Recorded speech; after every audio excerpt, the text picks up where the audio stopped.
the big thing about me is that I'm not too wild. I'm a little bit more concerned, and like I like to pick my shots a lot more than a lot of other people do. I'm not just going to go out there and wing it and be a brawler and sloppy, but you're going to see some good technique when it comes to my striking.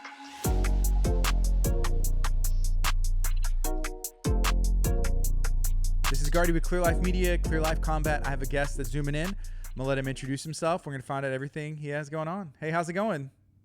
I'm good. So I'm Greg Johnson. I'm going to be fighting at Tapper Scrap August 1st. It's going to be for the 145 title that's been vacated by Johnny Gonzalez. And fighting out of Satori MMA out of Victoria, Texas. So this event is taking place in Victoria. What does it mean, I guess, to have Tapper Scrap come to the hometown and for you to fight and in front of the hometown there? Yeah, it's cool. It's actually my fifth fight out here in Victoria Port Lavaca area. And so just anytime I can fight in front of the home crowd and they don't have to travel too far, it's cool, especially the fact that I only live about half a mile away from the venue. So I mean, if I wanted to, I can walk back home if I need to, but yeah, that's cool. Are you from that area originally? Originally, I'm from Virginia, but the Coast Guard brought me out to Texas, and I've been here. I'm stationed out in Port O'Connor right now, but I live in Victoria and just going out to train at that gym in Victoria. That's where I live now. Are you still in the Coast Guard there serving? Yes, I am. Yep.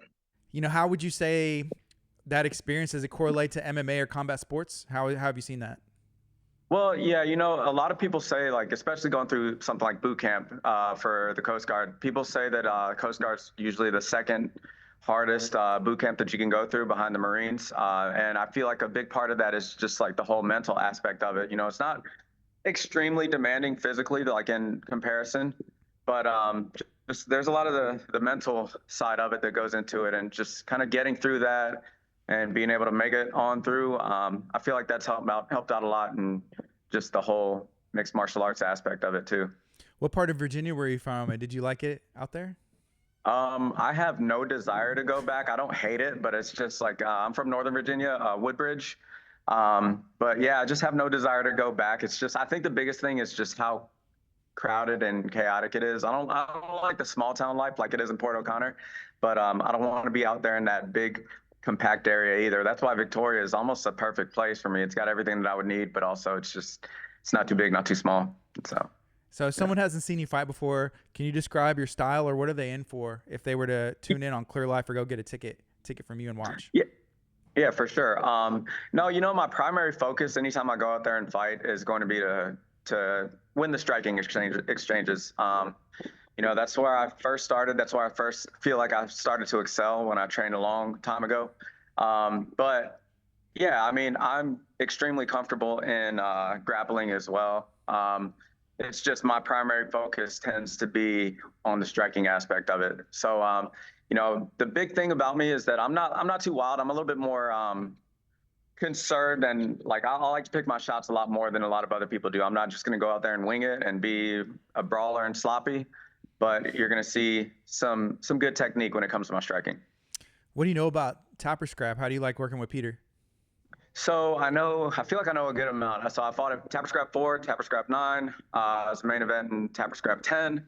And then coming out here, this is going to be my fourth fight for Tapper Scrap. So I've had some good experiences. And I mean, to me, there's a reason why I keep fighting with them. It's just, especially for like an amateur organization, I feel like they put a lot out and like support the fighters really well. And I felt that especially in my last fight, and the same thing applies. I feel that here, especially when we've got a local fight coming up. So, anybody that's considering amateur, I would say like try to consider Tapper Scrap as a possibility. So your opponent, you're fighting Isaiah Gonzalez. He's out of House of Jiu-Jitsu. What do you know about him? Have you watched any of his other fights, and how are you going to approach this? Yeah, so I've seen a few of his fights already. I've been looking at that. One thing I do know is that he's from House of Jiu-Jitsu, so I'm sure he's not going to be shying away from the grappling too much. But I know he does tend to keep it striking. It's not like he's just going to put his head down and just try to take me down or anything like that. I think in his last fight, he got a knockdown, and then it ultimately led to the submission. But I've actually fought one of his guys before. For the first time I fought for Tapper Scrap, I fought Yusuf Al-Masali, who fought for House of Jiu-Jitsu as well, and it ended up turning out well for me. But hopefully, be able to get the same result out of this one. But I mean, honestly, I feel like I'll have some of the advantages when it comes to the striking game, and to me, his question mark's a little bit, or his jiu-jitsu is a little bit more of a question mark. So I mean, I'm fine testing it there too as well. So. You know, at this point, you're fighting for the 145 title for Tapper Scrap. You know, where does it go after this? You know, ideally, where do you want to see your MMA career? Obviously, you know, you're in the Coast Guard. Where do you want to see this go? So the ultimate goal is going pro. Like I mean, I had a desire to when I was younger. I'm 37 now, but when I first started getting into the gym at all, I was 21. I was like, oh, I want to make it to the UFC. Um, Life goals kind of changed from there, and then it turned into oh, I want to have at least one amateur fight. And once I did that, you know, it's successful in itself there.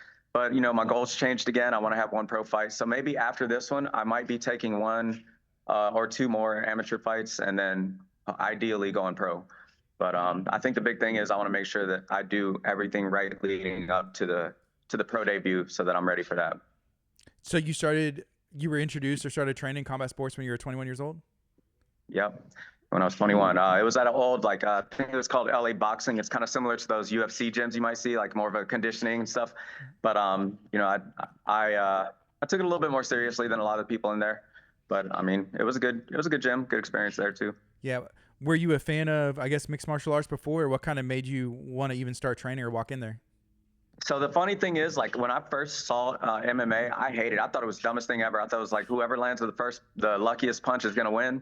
And then I started watching Ultimate Knockouts and started watching playing the UFC video game back when the first one came out on like the Xbox 360 or something. And then I started to understand the appreciation of what it actually means to go out there and do it. It's not really just a big brawl. It's way more technical than you would have thought, especially not knowing the sport as well. But ever since then, once I got into it, I've just been locked in, just always watching every event, always just kind of paying attention to everything that goes into it, and finally started competing myself. So, yeah. Growing up, were you into any sports at all, or you know, was it a shock to, I guess, people whenever you decided to start fighting? I would say it was a shock because, I mean, growing up, I kind of always was not a little bit of a punk, but very much more passive when it comes to confrontation and everything like that. And so I know that a lot of people see this now, especially people that I went to high school with, and it's a little bit of a shock to them. But at the same time, you know, I grew up playing everything. I played basketball, baseball, football, soccer. I played tennis in high school. But I would say basketball and football were probably the top of what I enjoyed doing. And so doing something like that really helped out, I feel like, just in being coordinated enough to pick up the sport of MMA. Yeah. So, I can't really see yeah. what's on your shirt. What kind of shirt is that? Oh, this is the walkout shirt from my last fight. It says Uncle Greg. It was like a Power Rangers Yeah. themed. I'll get a little closer to it. Yeah. Yeah, it's got like a Power Ranger theme to it. And so I always have a reference for all of my walkout shirts. I feel like I have one of the more creative styles when it comes to these shirts. But yeah, it's just my own personal Uncle Greg shirt from my last fight.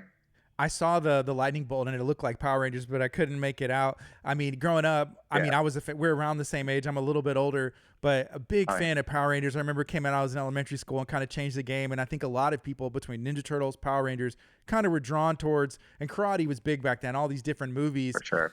Did that shape you, you know, during those years as well? I mean, eventually whenever you decided to get on this path of fighting like this?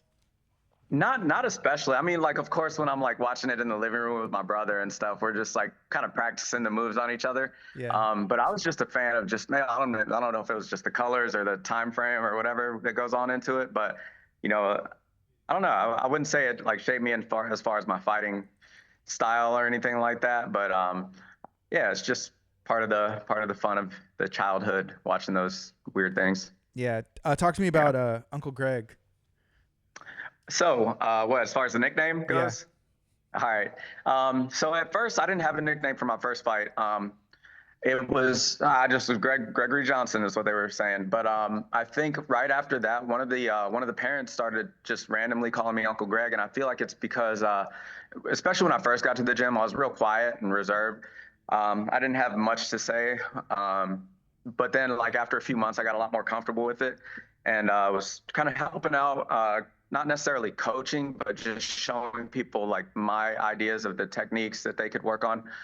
So I was just like kind of taking like maybe more of a mentorship role, especially to the younger fighters, and also maybe just the fact that I'm older than everybody else is at the gym that's competing and everything. It's just kind of that uncle vibe. But yeah, that's kind of where it started, and I enjoyed it enough to kind of go along with it and let that be my whole persona when it comes to competing. Yeah, I guess it is pretty cool to be able to take that mentorship role. We see, you see these young guys coming up, and sometimes I've seen, at least with people I've worked with, I'm like, hey, just giving some advice or something you've been through, but to be able to help that next group of a wave that's coming through. There's a lot of talent, that's coming up too.